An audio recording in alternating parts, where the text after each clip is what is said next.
जय राधा माधव कुंज बिहारी।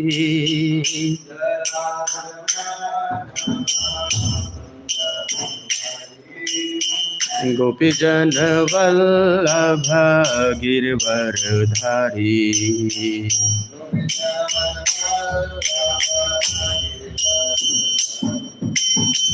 गोपी जन वल्लभ गिरवरधारी।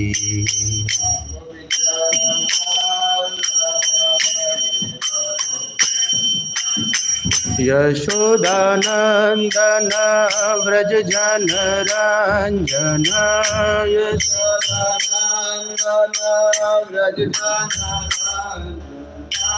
यशोदानंदन व्रज जन रंजन।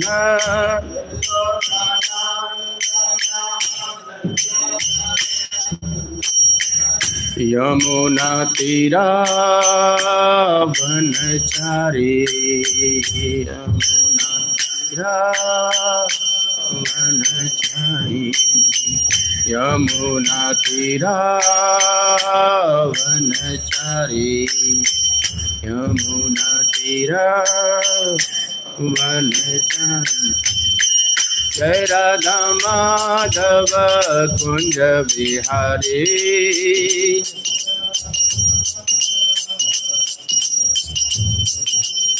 गोपी जन वल्लभ गिरवरधारी।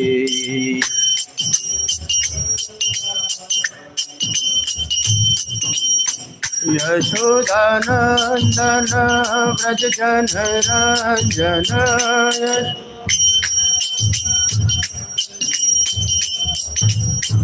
यमुना तीरा वनचारी।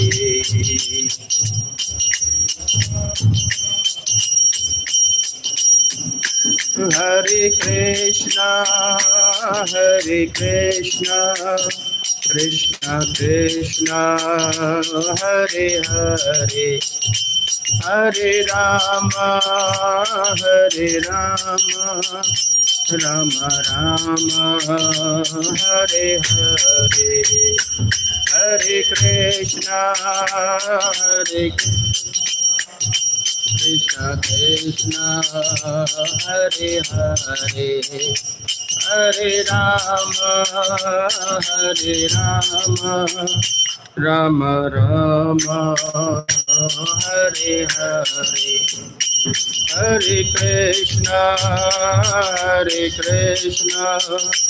कृष्णा कृष्णा हरे हरे।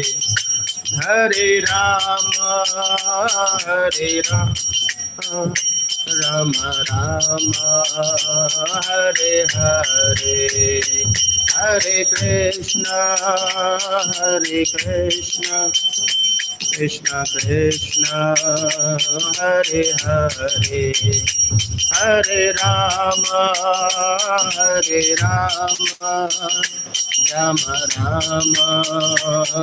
हरे। हरे कृष्णा कृष्णा कृष्णा हरे हरे। हरे राम राम राम हरे हरे। हरे कृष्णा कृष्णा कृष्णा हरे हरे। हरे राम राम हरे हरे। हरे कृष्णा कृष्णा कृष्णा हरे हरे। हरे राम राम राम हरे हरे। हरे कृष्णा कृष्णा कृष्णा हरे हरे। हरे राम राम राम हरे हरे। हरे कृष्णा कृष्णा कृष्णा हरे हरे। हरे राम राम राम हरे हरे। हरे कृष्णा कृष्णा कृष्णा हरे हरे। हरे राम राम राम हरे हरे। जय गौर नटराज जय दयाल निताय, गौर नटराज जय दयाल निताय, जय दयाल निताय, गौर नटराज जय दयाल निताय। जय जय प्रभुपाद प्रभुपाद प्रभुपाद, जय श्रील प्रभुपाद, जय प्रभुपाद प्रभुपाद प्रभुपाद, जय श्रील प्रभुपाद। जय ओम विष्णुपाद परमहंस परिव्राजकाचार्य स्तोत्र श्रीमद कृष्ण कृपा मूर्ति से भक्ति वेदांत स्वामी श्रील प्रभुपाद की, स्कॉन बीबीटी फाउंडर आचार्य श्रील प्रभुपाद की। जय ओम विष्णुपाद परमहंस परिव्राजकाचार्य स्तोत्र श्रीमद कृष्ण कृपा मूर्ति भक्ति सिद्धांत सरस्वती ठाकुर श्रील प्रभुपाद की, अनंत कोटि वैष्णव वृंद की, नमाचार्य श्री हरिदास ठाकुर की। प्रेम से बोलो जय श्री कृष्ण चैतन्य प्रभु नित्यानंद श्री अद्वैत गदाधर श्रीवास आदि गौर भक्तवन की, संवेद भक्तवन की जय, संवेद भक्तवन की जय, संवेद भक्तवन की जय, श्री श्री गुरु गौरांग की जय। ओम नमो भगवते वासुदेवाय,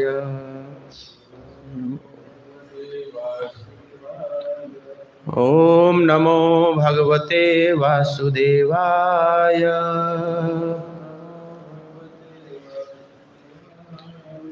ओम नमो भगवते वासुदेवाय।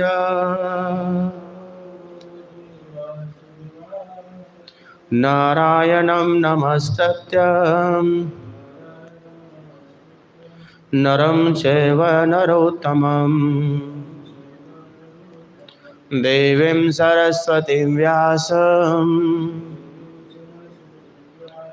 ततो जयामुदीरये। नष्टप्रायेषु अभद्रेषु नित्यं भागवत सेवया,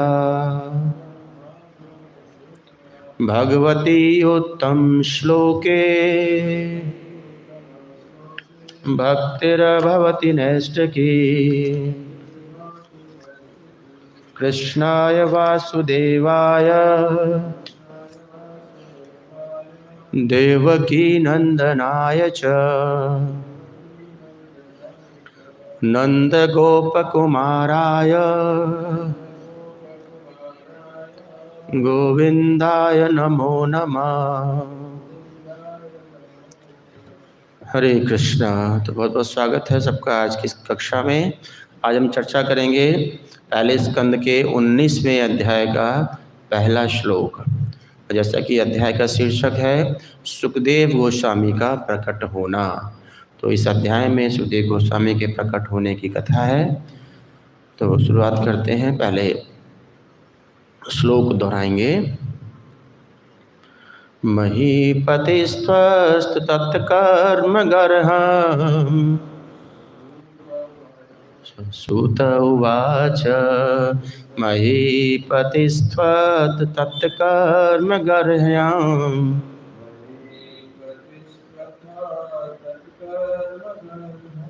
विचिन्त्रयन्नात्मकृतं सुदुर्मना।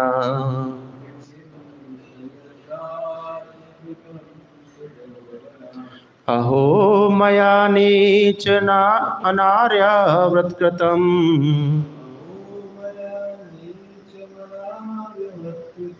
निरागसी ब्रह्मणि गूढ़तेजसी।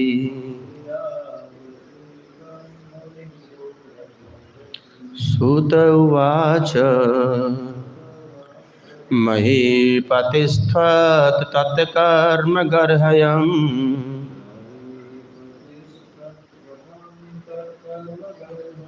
विचिन्तयन्नात्मकृतं सुदुर्मना।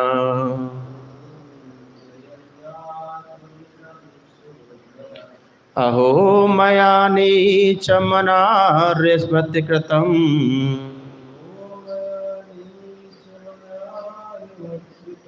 निरागशी ब्रह्माणि गूढतेजसी। सूत उवाच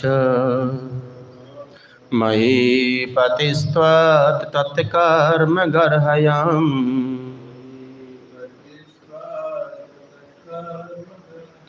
विचिन्तयन् आत्मकृतं सुदुर्मन।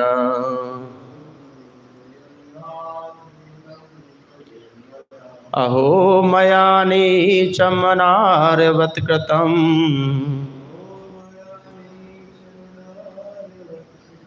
निरागशी ब्रह्माणि गूढतेजसी।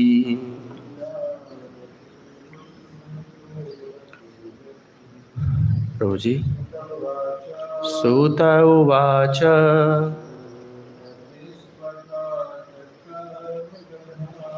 महीपतिस्तत्कर्मगर्हयम् विचिन्तयन् आत्मकृतं सुदुर्मना।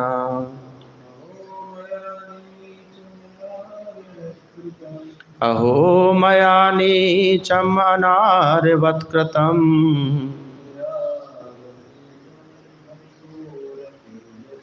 निरागशी ब्रह्मणि गूढतेजसी। अनुवाद श्रील प्रभुपाद के द्वारा श्रील प्रभुपाद की जय। श्री सूत गोस्वामी ने कहा, घर लौटते हुए राजा महाराज परीक्षित ने अनुभव किया कि उन्होंने निर्दोष तथा शक्तिमान ब्राह्मण के प्रति अत्यंत जघन्य तथा अशिष्ट व्यवहार किया है। फलस्वरूप वे अत्यंत उद्विग्न थे। तात्पर्य श्रील प्रभुपाद के द्वारा शक्तिमान एवं निर्दोष ब्राह्मण के साथ अपने आकस्मिक अभद्र व्यवहार से पवित्र राजा अत्यंत दुखी हुए। ऐसा पश्चाताप राजा जैसे उत्तम व्यक्ति के लिए स्वाभाविक है और ऐसे पश्चाताप से भक्त आकस्मिक किए हुए पापों से उबर जाता है। भक्तगण स्वभावतः दोष रहित होते हैं। भक्त द्वारा होने वाले आकस्मिक पापों के लिए खेद प्रकट किया जाता है और भगवत कृपा से ऐसे अनिच्छित पाप पश्चाताप की अग्नि में जलकर भस्म हो जाते हैं।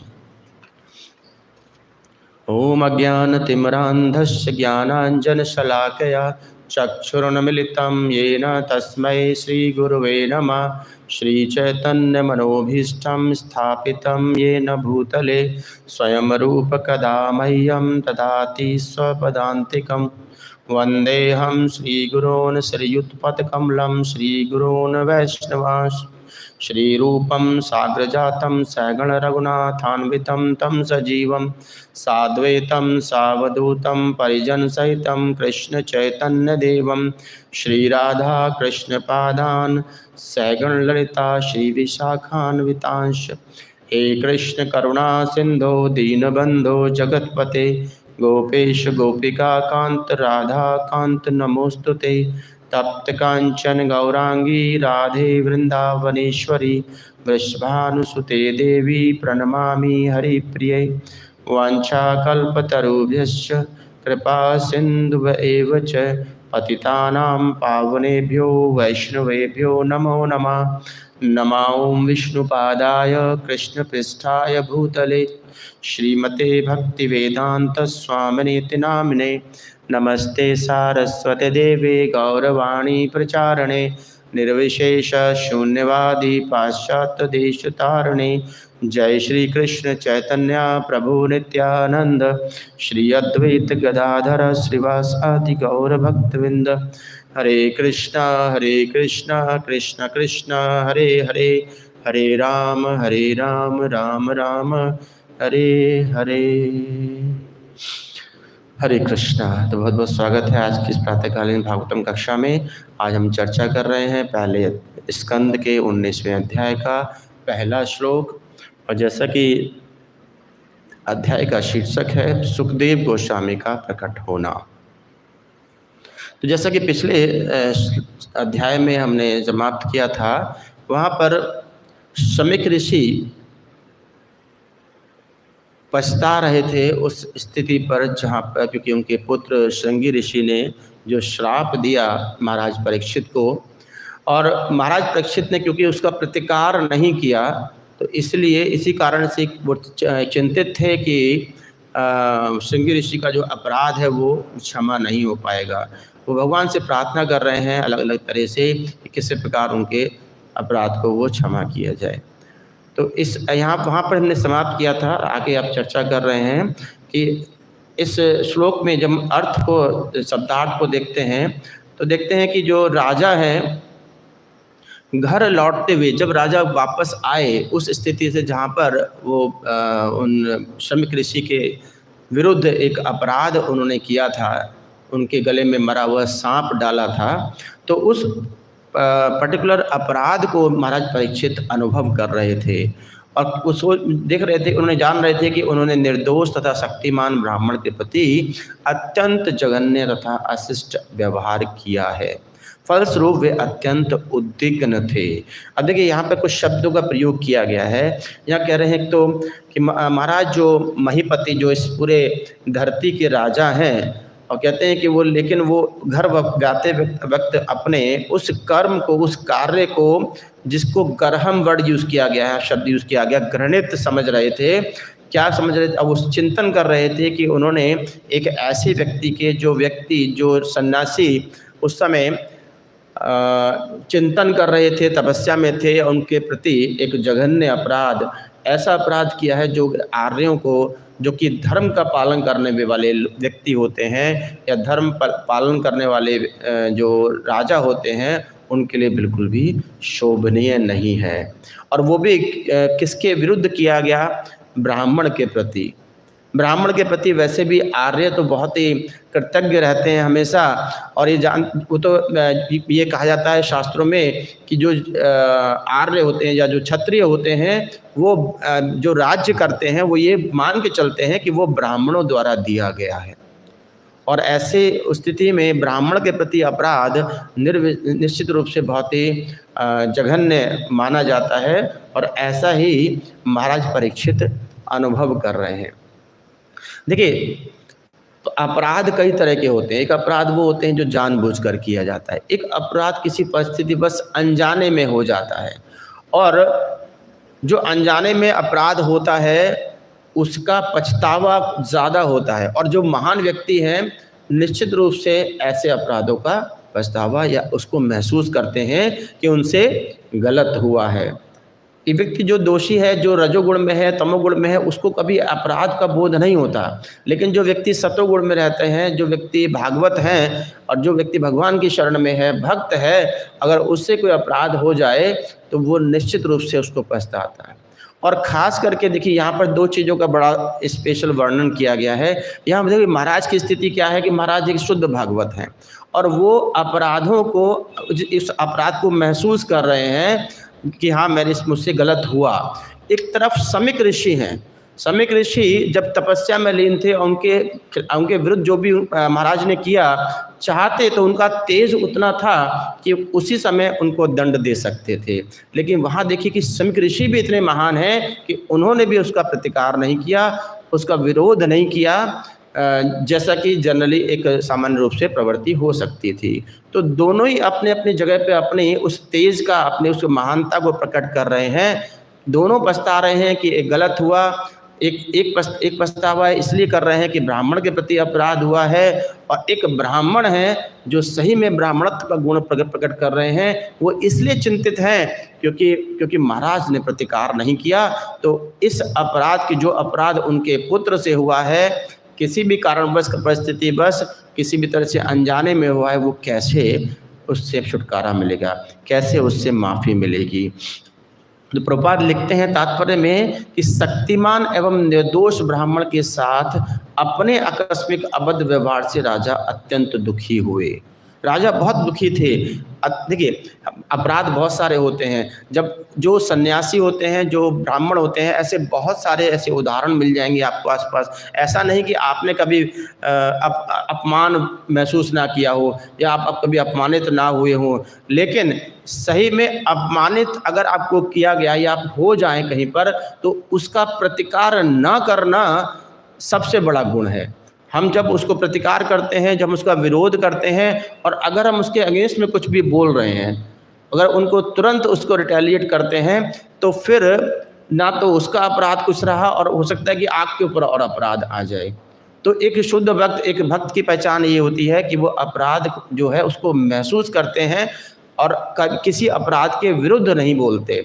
ऐसे बहुत सारे आपको प्रकरण मिल जाएंगे अपने आसपास के जीवन में ही, अपने जीवन में ही, कि बहुत सारी ऐसी गलतियां हो जाती हैं जिसमें हमें कहीं ना कहीं अनुभव होता है कि हमने गलत कहा। और सबसे ज़्यादा दुख कहाँ पर होता है, सबसे ज़्यादा अफसोस कहाँ पर होता है, हम वो अनुभव कब करते हैं, जब सामने वाला उसको प्रतिकार ना करे। हमने किसी को कुछ कहा और उसने अगर विरोध नहीं किया, तब बाद में पछतावा होता है कि यार उसने कुछ कहा, विरोध भी नहीं किया है। क्योंकि अगर कहीं विरोध होता, उससे कुछ अपशब्द मिल जाते या कुछ ऐसा वर्ड शब्द मिल जाते जो हमें लगता था कि हाँ उसने हमारे खिलाफ बोला, तो वो संतुष्टि होती थी कि अदला बदला हो गया, फिर उसका जो भी परिणाम मिलता अलग बात है। लेकिन जब वन साइडेड होता है, जब आपने किसी को कुछ कहा और वो व्यक्ति विरोध ना करे, चुपचाप सहन कर ले, तब उसका विरोध ज़्यादा होता है, तब अफसोस ज़्यादा होता है और दुख भी होता है कि हमने उसको क्यों कह दिया, वो तो इतने अच्छा व्यक्ति था, उसने तो विरोध भी नहीं किया। कई बार हम जैसे रोड पे जाते हैं, कई सारी सड़कों पे बहुत सारे, आप देखोगे बहुत सारे कई बार झगड़े हो रहे होते हैं, किसी गाड़ी को टच कर जाए तो पूरा मार पिटाई शुरू हो जाती है। एक बार मैंने एक व्यक्ति को देखा, मतलब मेरे सामने, मैं भी सरप्राइज था, हालांकि पता नहीं वो भक्त थे नहीं थे, मुझे, हालांकि मैं भी भक्त नहीं हूँ, लेकिन मुझे देख करके उसको गुस्सा आया कि सामने वाले ने उसको पीछे से उसको टक्कर मारी। लेकिन जिसकी गाड़ी में टक्कर लगी, जिसकी गाड़ी में डेंट आ गया, वो उतर करके हाथ जोड़ के देख रहा था, अरे आपकी गाड़ी तो खराब नहीं हो गई, आपको कुछ नुकसान तो नहीं हुआ, गलती पीछे वाले की थी। और वो व्यक्ति अपनी गलती मांग के उनसे हाथ जोड़ के क्षमा मांग रहे थे, जबकि व्यक्ति जो पीछे था, जिसने गाड़ी में टक्कर लगाई थी, उसका पूरा दोष था। और उन्होंने उनसे क्षमा मांगी। मैं देख रहा था उनको, मैं देखिए कितने व्यक्ति, कितने सत्वगुण वाले व्यक्ति हैं ये, इनको कोई अफसोस नहीं। अपनी गाड़ी में डेंट हो गया, लेकिन वो नहीं देख रहे हैं, वो उनसे पूछ रहे हैं कि आपकी गाड़ी को तो कुछ नहीं हुआ, कुछ नुकसान तो नहीं हुआ आपका। ऐसी चीज़ें होती हैं। मैं समझता हूँ कि मैं उनको नहीं पहचान पाया कुछ और होंगे, लेकिन 100% वो भक्त होंगे, भगवान की शरण में होंगे, क्योंकि एक भक्त ही ऐसा गुण प्रदर्शित कर सकता है। सत्वगुण में एक व्यक्ति सत्वगुण में तभी आ सकता है जब वो भक्त होगा। रजोगुण में, तमगुण में तो हम सब लोग रहते हैं। तो यही यहाँ पर दर्शाया जा रहा है, प्रभुपाद लिख रहे हैं कि राजा बहुत ही दुखी हुए उस कृत्य पर, और उसको जघन्य कृत्य मान रहे हैं। ऐसा कृत्य मान रहे हैं कि जिसका अपराध क्षमा नहीं हो सकता। और यही कारण है कि महाराज परीक्षित ने बिल्कुल देर नहीं लगाई अपने उस निर्णय में कि अब मुझे आगे क्या करना है। प्रभुपाद आगे लिखते हैं, ऐसा पश्चाताप राजा जैसे उत्तम व्यक्ति के लिए स्वाभाविक है, और ऐसे पश्चाताप से भक्त आकस्मिक किए हुए पापों से उबर जाता है। देखिए ये सॉल्यूशन भी है इसका। अगर आप आपने किसी के विरुद्ध कुछ किया है, और अगर आप उसको लेकर के, अगर आपके अंदर रिपेंटेंस, आपके अंदर पछतावा नहीं है, अगर आप उसको सोच करके अनुभव नहीं कर रहे हैं कि आपसे गलत हुआ है, तो वो पाप कई गुना बढ़ जाता है। लेकिन भगवान ने ऐसी व्यवस्था दी है कि पश्चाताप सबसे बड़ा उसका सॉल्यूशन है, समाधान है। अगर आप पश्चाताप करते हैं और सही में मन से पश्चाताप करते हैं कि आपसे अपराध हुआ है, आपसे कोई गलती हुई है, तो वो जो अपराध आपको लगना था, जो पाप या दोष आपको लग सकता था, उससे आप उबर जाते हैं। आगे लिखते हैं प्रभुपाद कि भक्तगण स्वभावतः दोष रहित होते हैं। देखिए जो भक्त है निश्चित उसके अंदर कोई दोष नहीं होता है, उससे कुछ हो जाता है, गलतियां सबसे होती हैं। ऐसा नहीं होता कि भक्तों से गलतियां नहीं होती, अपराध नहीं होते, लेकिन भक्त की पहली क्वालिटी क्या होती है कि वो अपराध को महसूस करते हैं। एक सतोगुणी व्यक्ति अपराध को महसूस करता है, अपराध का अनुभव करता है, उसको ग्लानि होती है, उसको मन में लगता है कि मुझसे गलती हुई है। लेकिन जो एक रजोगुण और तमोगुण का व्यक्ति है, वो तो तमोगुणी तो खैर व्यक्ति करता ही अपराध है, जानबूझ के करता है, लेकिन रजोगुणी व्यक्ति भी कभी कभी सोच लेता है, लेकिन सतोगुणी व्यक्ति तो हमेशा यही अनुभव करता है कि मुझसे अपराध हुआ है। और ये कहते हैं कि स्वभावतः एक स्वभाव होता है भक्त का। ऐसे बहुत सारे प्रकरण हैं। मुझे एक पता नहीं एक घटना याद आ रही है, मुझे किसी ने बताई थी ये घटना कि वृंदावन में एक सन्यासी आए और उनके लिए कमरे का व्यवस्था होनी थी ठहरने के लिए। तो जिन ब्रह्मचारी को जिम्मेदारी दी गई कि आप इनको महाराज को उनका कमरा दिखाइए, तो उस समय कमरे ऑलमोस्ट सब बुक थे, मतलब सब भरे हुए थे। तो एक रूम खाली था, कोई उनका B1 श्रेणी का रूम था, जो छोटा रूम था। तो उन्होंने महाराज को वो दिखा दिया कि महाराज ये देख लीजिए, ये रूम अवेलेबल है। तो महाराज ने कुछ नहीं कहा। महाराज चाहते तो कह सकते थे कि नहीं ये छोटा बड़ा जो है कुछ कमियां मैं कुछ नहीं। महाराज वापस आ गए वहाँ से देख करके रूम को, और वो दूसरे एक महाराज थे उनके रूम में चले गए। उनके पास रूम था बड़ा, उनके साथ शेयरिंग में चले गए। जय श्री श्री गौर नटराज भगवान की जय। तो उनके साथ शेयरिंग में चले गए। अब जो वो ब्रह्मचारी थे उनको बाद में समझ में आया कि यार ये महाराज ने कुछ कहा भी नहीं और कुछ जवाब नहीं लेना है नहीं लेना है। तो उन्हें लगा कि कुछ गड़बड़ हुआ है। तब उन्होंने फिर डिस्कस किया अपने कुछ सीनियर से, कह रहे तुमने कौन सा रूम दिखाया? ये महाराज ये गुरु ये दिखा दिया हमने। अरे तो ये तो छोटा रूम है, उनको नहीं सूट करता था, शायद इसलिए चले गए होंगे। कुछ उन्होंने कहा नहीं कि नहीं, कुछ तो नहीं कहा कि जाइए वहाँ जाइए। तो तुरंत ब्रह्मचारी गए उनके उन महाराज के रूम में जहाँ वो ठहरे हुए थे और उनसे क्षमा मांगी कि महाराज गलती हो गई, वो रूम एक्चुअली उस समय वही मेरे पास अवेलेबल था और अभी दूसरा रूम हो गया है, आप वहाँ देख लीजिए। तो महाराज ने इतने कहते हैं बता रहे थे वो कि ऐसे मतलब उसका रिटेलिएशन किया, इस तरह से उनको कहा, अरे हम सोच तो रहे थे कि यार इतने छोटे रूम में हम कैसे रह पाएंगे, मतलब हंस करके टाल दिया। ये नहीं कहा कि आपने ये गलती कर दिया, कुछ डांटा नहीं, कुछ नहीं कहा। और ब्रह्मचारी वो सोचते थे कि मुझे डांट पड़नी चाहिए थी और इन्होंने डांटा भी नहीं, मेरा अपराध तो वहीं का वहीं रह गया। अरे कुछ डांट देते तो कुछ मेरा अपराध कम हो जाता। लेकिन महाराज ने बिल्कुल प्रतिकार कुछ नहीं किया। उन्होंने सिंपल कहा, अरे हम सोच रहे थे हम इतने छोटे रूम में कैसे रह पाएंगे, धन्यवाद। और धन्यवाद करके उनको बहुत हंसी से वापस कर दिया। तो वो ब्रह्मचारी वापस आकर के यही सोच रहे थे कि मेरा अपराध तो वहीं का वहीं रह गया, मुझे महाराज ने डांटा भी नहीं, विरोध भी नहीं किया, कुछ गलत भी नहीं कहा, मुझे कुछ ऐसा मुझे कोई सीख भी नहीं दी, जबकि मैं तो गया था इसी हिसाब से कि मुझे डांट पड़ेगी और मेरा कुछ अपराध क्षम्य हो जाएगा। तो कहने का मतलब है कि महान लोगों के अंदर एक गुण होता है कि वो कभी किसी भी चीज़ का विरोध नहीं करते हैं। वो जैसी व्यवस्था है वैसी व्यवस्था को अपना लेते हैं, और यही सबसे बड़ा कहते हैं भक्तों का स्वभाव होता है, स्वभावतः गुण माना जाता है। वो दोष रहित होते हैं। ये बात भक्तों की हो रही है, मैं अपनी नहीं कर रहा हूँ। तो भक्त द्वारा होने वाले आकस्मिक पापों के लिए खेद प्रकट किया जाता है। भक्त जो होता है वो हमेशा खेद प्रकट करता है। और हमें भी देखिए, जब कोई अपराध हो जाए तो उसके लिए खेद तुरंत प्रकट करना चाहिए। हम कभी कभी उस अहंकार में होते हैं, अरे ठीक है हो गया तो हो गया, हम मैं इससे क्यों क्षमा मांगू।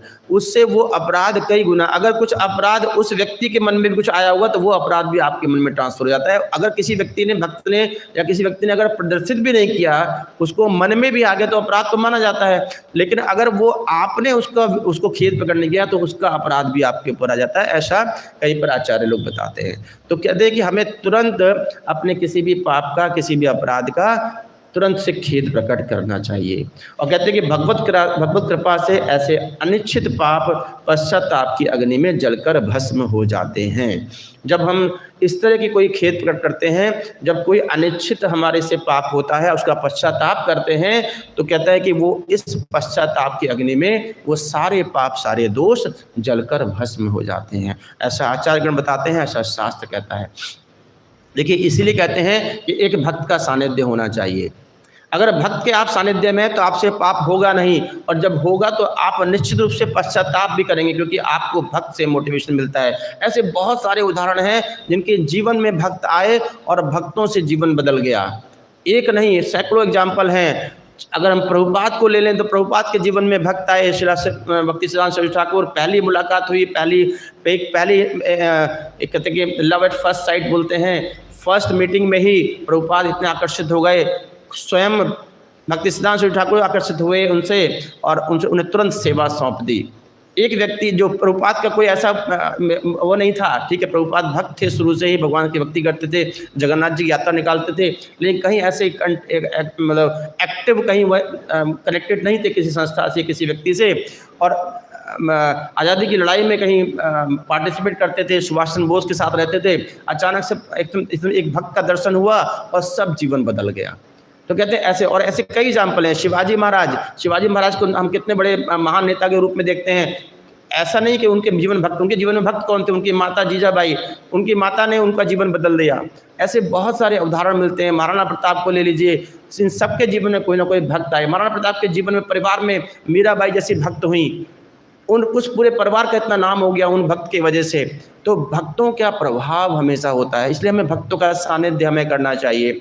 बहुत सारे ऐसे उदाहरण मिलेंगे जहाँ पर भक्तों के प्रभाव से जीवन बदला है। और हम अपने आसपास भी देखते हैं, अपने आचार्य गणों को देखते हैं, अपने सन्यासी को देखते हैं।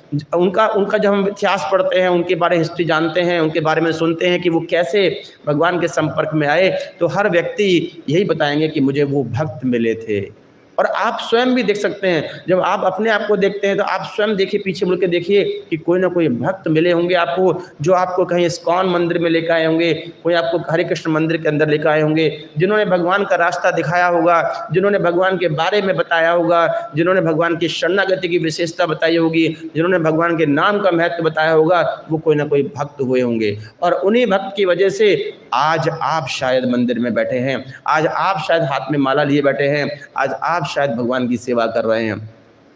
तो भगवान के भक्तों के आने से जीवन में जीवन बदल जाता है, अपराध बोध खत्म हो जाता है, अपराध मुक्त हो जाते हैं। बहुत सारे हम चीज़ों जब जीवन में सोचते थे, मैं अपने बारे में बता सकता हूँ, जब मैं इस्कॉन से नहीं जुड़ा था, उससे पहले हम बहुत सारे ऐसे कर्म करते थे, कर्म कांड करते थे, सोचते थे जब हमने मंदिर से जुड़े, कहते भगवान, हमें सिर्फ भगवान की शरण लेनी है, बाकी सबको मतलब बाकी सब पे नहीं जाना है, केवल भगवान को ही हमें आधार बनाना है। हम सोचते थे कि हमारे जीवन में, हमने मंदिर में, हमारे घर में बहुत सारे विग्रह होते थे, बहुत सारी फोटोज़ होती थी, अब हम इनको कैसे यहाँ से हटाएंगे, कैसे रिप्लेस करेंगे। लेकिन वो अपराध बोध तब तक था जब तक भगवान अंदर नहीं एंटर किए, जब तक भगवान का नाम नहीं अपनाया था। मैंने स्वयं महसूस किया है कि सोचता था मैं भी कि कैसे इनको रिप्लेस किया जाएगा, ऑल्टर से कैसे कैसे कहाँ हम इसको शिफ्ट करेंगे। जो हम फोटोज़ रखे हुए थे बहुत सारे देवी देवताओं की, धीरे धीरे क्या हुआ, भगवान ने प्रेरणा दी, नाम की प्रेरणा हुई, और अपराध बोध अपने आप खत्म होने लगा।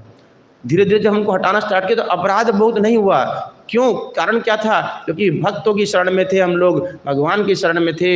एक भक्तों की हमें सलाह मिल रही थी, उनका हमें आशीर्वाद मिल रहा था, इसलिए वो अपराध बोध हमेशा समाप्त हो, ऐसे धीरे धीरे अपने आप समाप्त होता चला गया।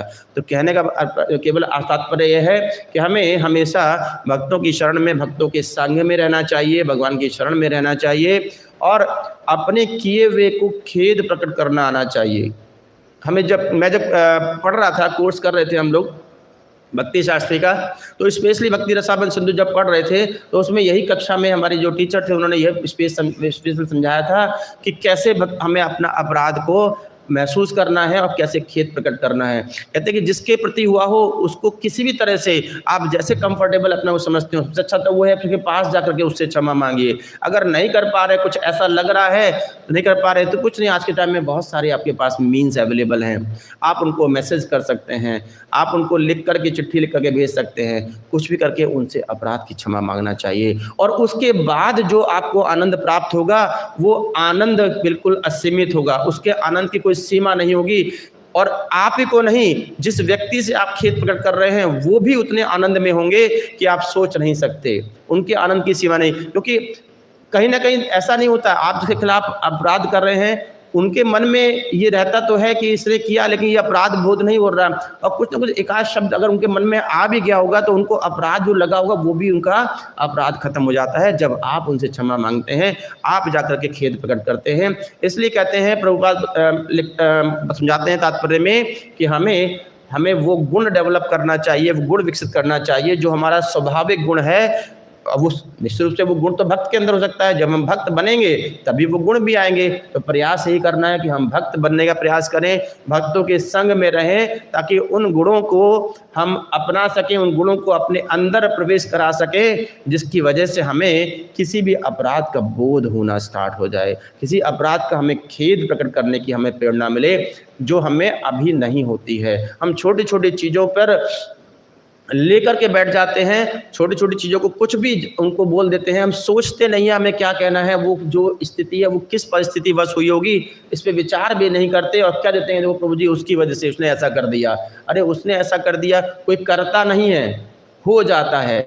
करने में और हो जाने में बहुत फर्क होता है, बहुत अंतर है। हम सीधे कहते हैं अरे उन्होंने ऐसा कर दिया, कोई जानबूझ कर नहीं करता। और जब हम किसी पर आरोप लगाते हैं अनजाने में, अगर उसने वो अपराध नहीं भी किया हो और हमने अगर उस पर आरोप लगा दिया कि प्रभु जी उनकी वजह से ऐसा हुआ, उनकी वजह से ये सेवा डिस्टर्ब हुई, उनकी वजह से ये काम हो गया, तो उसका अपराध निश्चित रूप से लगता है। तो हमें बिल्कुल ऐसा नहीं करना चाहिए। हाँ, हम चर्चा कर सकते हैं उनसे, प्रभु जी ऐसे ऐसे हो गया, इसको हम ऐसे सही कर सकते हैं क्या, लेकिन ऐसा नहीं कि आपने ये खराब कर दिया, आपकी वजह से ये हो गया, आपकी वजह से ये ड्रेसिंग खराब हो गया, आपकी वजह से भगवान की ऑल्टर में गड़बड़ हो गया।